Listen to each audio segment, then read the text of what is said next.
Hello. Hi. How's it going? Yoi!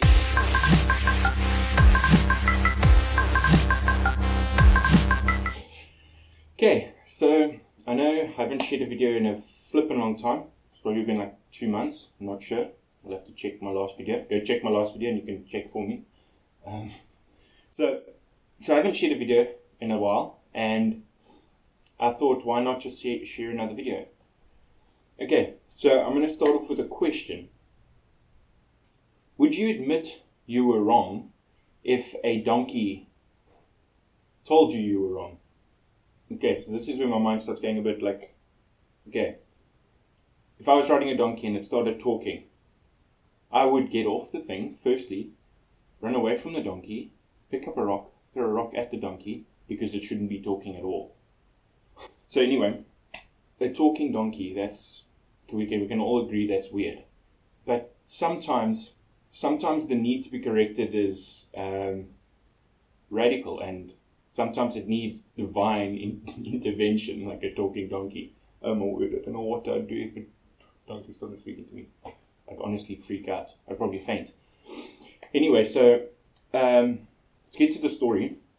In Numbers 22, there is a story about a guy named Balaam who used to be a great prophet of God, and he kind of had this magic ability to be able to curse people and bless people. Meaning he could, if he blessed somebody's crops, the next season their crops would reap multiple, like loads of harvest, and it would just be, it would be abundant. And then he could do the opposite also with a curse, and a curse would do the opposite thing. Now there was this king, Balak, I'm not too sure how to say his name, who saw the Israelites just outside the borders of his kingdom. And there had been stories of these Israelites overcoming kingdoms. And he was a bit scared. So he heard about Balaam.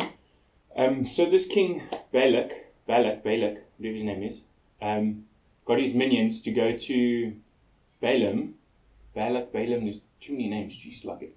So he got his minions to go to Balaam and offer him some riches to come to these Israelites and curse them so that they couldn't overthrow his kingdom. So Balaam ended up praying, and he asked God, do you want me to go? God told him no.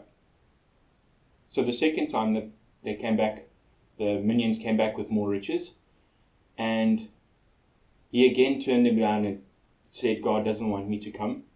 Third time they came with an abundance of riches and offered him just a huge amount. Then his greed started kicking in, and he's like, okay, cool, let's deal, let's go. So he gets on his donkey and he's on his way to the palace, and so God's upset about this, so God sends an angel to come down and stop Balaam. And stopping him could have been killing him, could have just been stopping him, not sure what the extreme would have been. But so on his way, the angel ends up revealing himself to Balaam's donkey only. So the donkey ends up freaking out, so he jumps into the bush. So Balaam starts getting hacked off, so he starts beating the donkey. So anyway, he gets back on the donkey and heads off again. And the angel stops and intercepts again. And then this time the donkey ends up trying to squeeze around the angel and ends up squashing Balaam's leg against the wall. So Balaam then gets upset again. So Balaam starts beating the donkey again. So the third time he goes again, and then the angel reveals himself to the donkey again. Then the donkey just gives up, and the donkey just sits down and says, not going anywhere, I'm done. Doesn't say anything yet. So he just stops. Balaam's just about to start beating the donkey again. Then God gives the donkey the ability to speak. And the donkey says, why you keep beating me? I've been so loyal to you, and I've done nothing wrong. Why you beat me?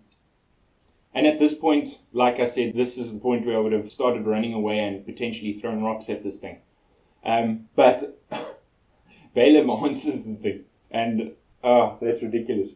Starts having this conversation with the donkey, like a full-on one-on-one. Like it's a normal conversation, like it's a human. He talks to the donkey and so on, and it's this conversation. So then the angel revealed himself to Balaam also and said, listen, I was sent to stop you from going, and if the donkey hadn't stopped you, I would have killed both you and your donkey. So anyway, this kind of just indicates the extreme of a donkey having to correct someone. And if God is having to use a donkey to correct you, you've gone too far. There's something wrong there. Okay, so question number 1 or question number 2. I think we're on question number 2. Open to the question. Question number 2 is: are you open or are you able to be corrected? I'm still learning how to be corrected. It's a very difficult thing. There's still a lot of pride in here that we're needing to get through.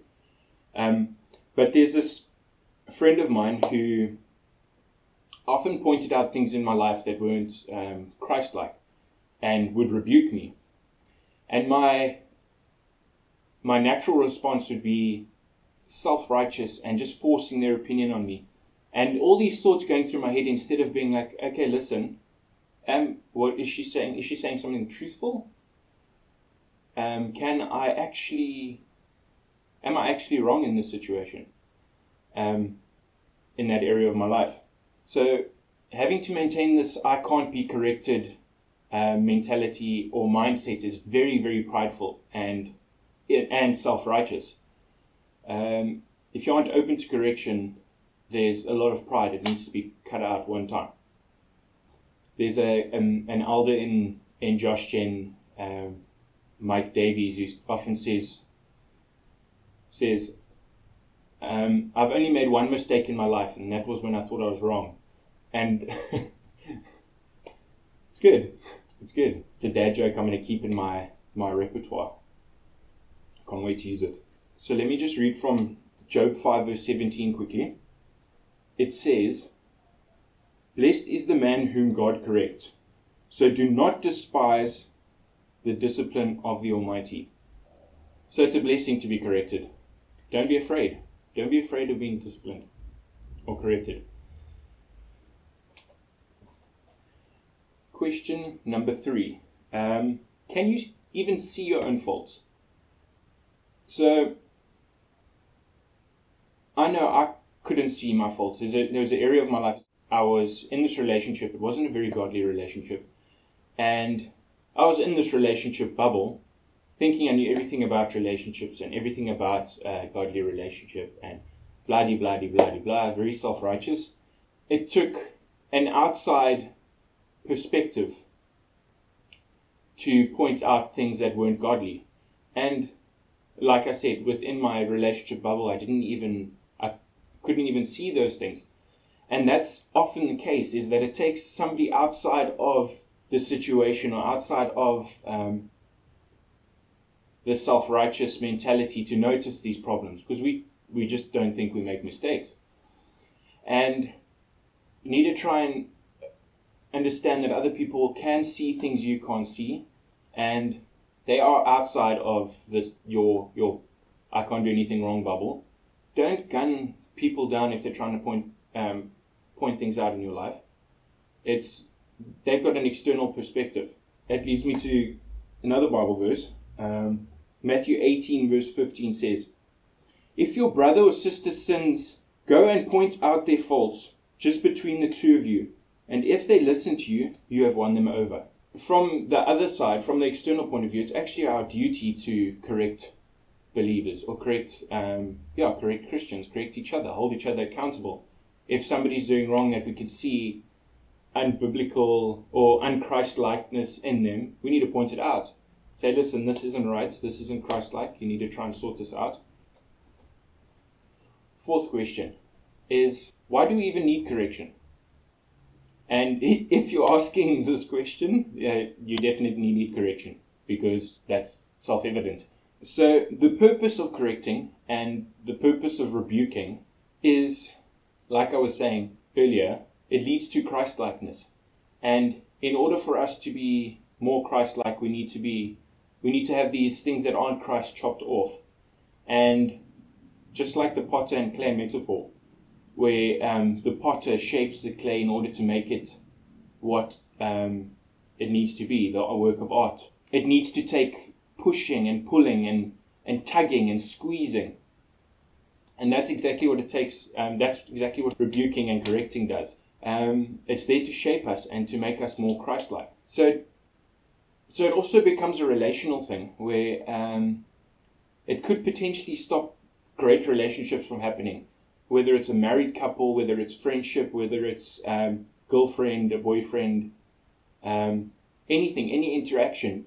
We all know somebody who fails to be wrong. They fail to be wrong. Almost doesn't make sense. Who can't be wrong at all. And the general view of that person is unapproachable, and it kind of makes them hard to interact with. And that's where the relational issues come in, is when it becomes problematic, when it hinders potential friendship or relationship or anything like that. And again, from the external point of view, it's almost from the person, for a person correcting or rebuking, it's actually an instruction. God actually instructs us to do this.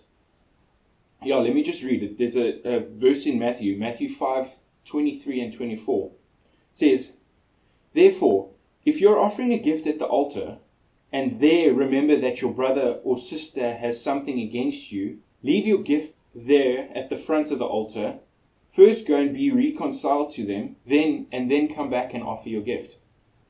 So it's not only problematic for the person who needs to be corrected, but it's also a problem for the person who has to do the correcting, because they potentially have issues within their heart, or holding this negative opinion on this person, and they kind of unsettled, this uneasy conflict. You can't get to a place of like full-on worship if you're hating your brother or sister. So just to sum it all up is, try and be open to correction. You aren't always right. You need to face that fact. You're not perfect. Only Christ was always right. And you'll always make mistakes. Not always, but you'll make a lot of mistakes, and you need to just face that you can be wrong. And we don't want to get it to a point where God has to use a donkey or something extreme like that to correct you, because nobody wants that. The other thing is, if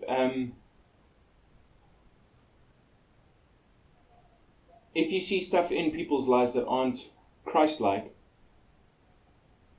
try and help correct them. Try and point these things out, but not from a judgmental place, obviously. That defeats the whole purpose, because then there's pride. And when approaching your brother to correct him, make sure that the thing you're correcting them about is not potentially something that's actually in your heart, and you're just seeing it in them because of what's in your heart. And that whole pot calling the kettle black situation isn't good. We don't want to be hypocrites. Just make sure you sort things out in your heart first before you go and correct people. It's a good thing to do firstly. So just be more kingdom-minded, where it's all to further the kingdom anyway, and it's to shape each other and help each other become more Christ-like. So don't let God use an animal to rebuke you. So you've gone too far if God has to use an animal to rebuke you. So just be open to correction. Life's just going to be easier that way. Promise you. You don't need pride. Pride hinders things and hinders God's work in your life. So if you liked this video, give me a like. It's like the like icon. Give me a like. There's a little like button somewhere at the bottom of the video. Not sure the layout. Can't remember. It's probably over there. Click that like button. If you want to see more of these kinds of videos where I share my thoughts and what God's wanting me to share, then subscribe, because I'm trying to upload videos as often as possible. The